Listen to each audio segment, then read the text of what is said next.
church alive, right? All right, I want to do something a little different just to get started because this is the celebration of life. And this church celebrates life. And so I'd like to have the people in the back rows come up here. There's empty seats here. I don't think Mom wants any empty seats. Because those last 3 rows, come up here, fill this in.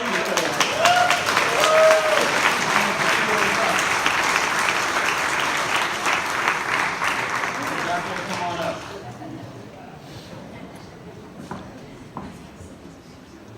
I'd like to start with something fun, because Mom is fun. And what I'd like to do, is you guys get in there and get a better seat, I'd like to have everyone stand up. And we're going to divide the room. Obviously this side and that side. And I'm going to give you a word. I'm going to have this side, your word is love. And over here, your word is life. When I point to you, I want you to say that word. Life. Life. Life. Love. Love. Love. Love. Life. Love. Life. Love. Life. Yes. Thank you very much.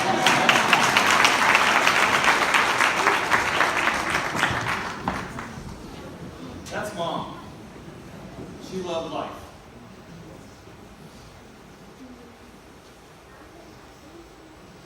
And she was full of beautiful energy. I hope everybody feels good about that. But I wanted to quote a great man. A great man once said that if you can think, if you can laugh, and you can have your emotions move to tears, for 7 days in a row, you have something special. Well, back in 1993, I heard that, and I had no idea what exactly that meant until now. And unfortunately, cancer has touched us all in a way, or in one way or another. And I think nobody is immune to that. It doesn't discriminate. So, until they find a cure, how can we combat that? This is a crazy world that we live in, but I believe that Mom had the idea, Mom and Dad. They got it. They know how to make this place a better place. And I just want to speak a few minutes and try to attempt to tell you what they did and what a pleasure it has been for me to be her son. Well, I guess I can start by telling you that through the years, she taught me many things.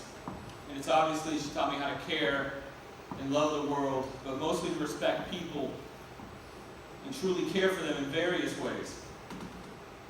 I remember randomly asking her one day, what is the secret to her marriage?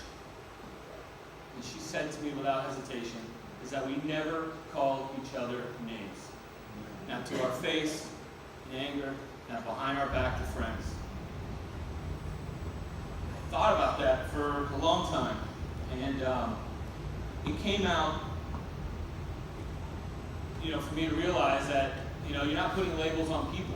It wasn't just for the relationship with Dad, because she didn't do it to anybody.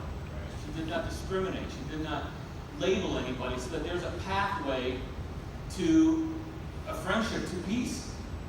I mean, she truly loved people, all the time.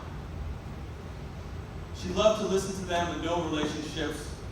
She loved to see them light up, be successful.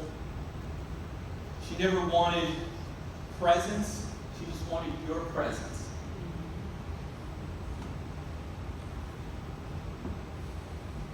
But if you sat down at the dinner table with a cell phone, buried your head in it, hell have no fury. In fact, if you knew Mary, with one look, she could say many things.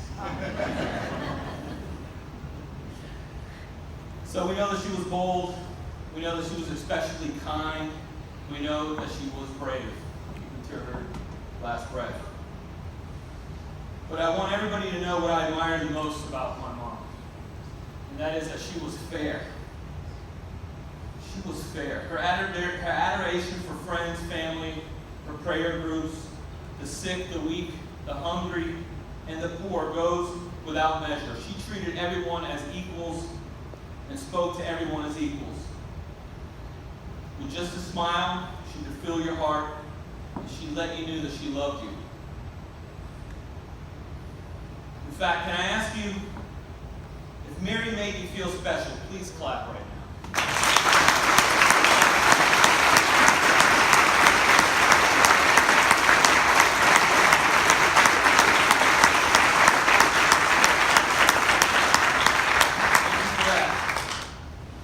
Thank you for that.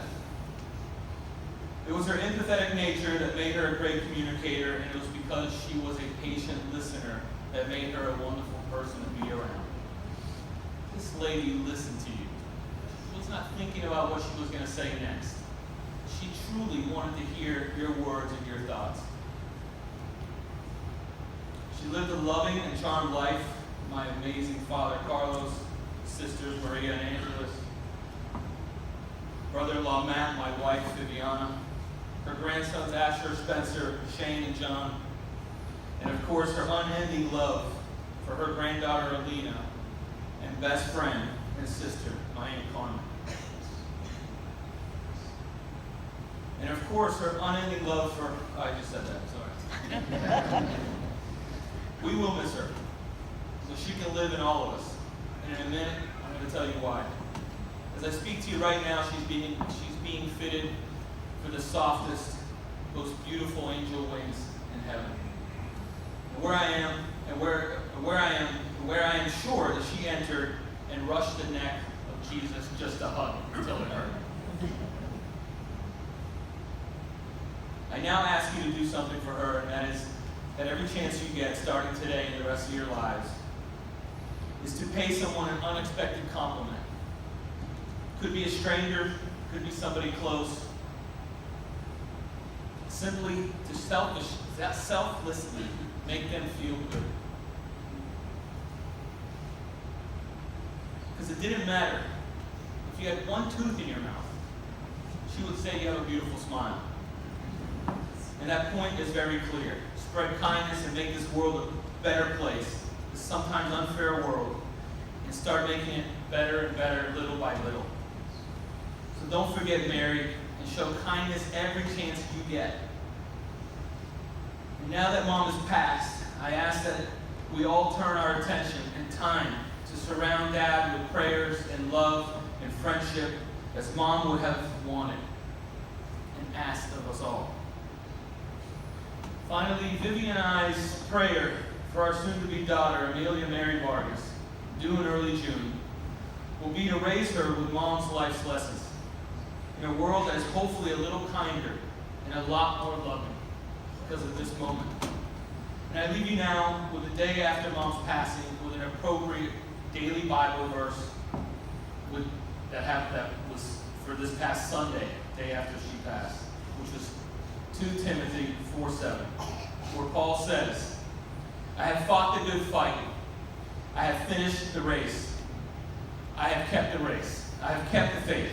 Thank you, and God bless you with all loving kindness.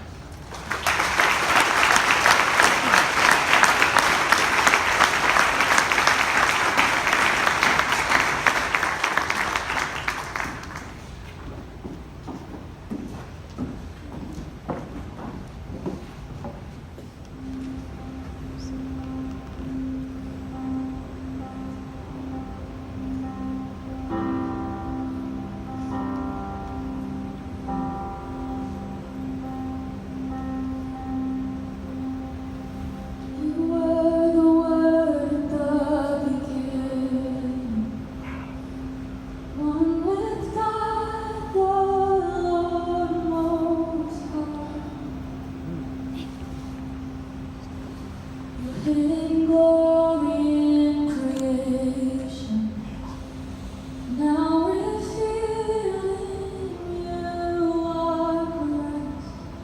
What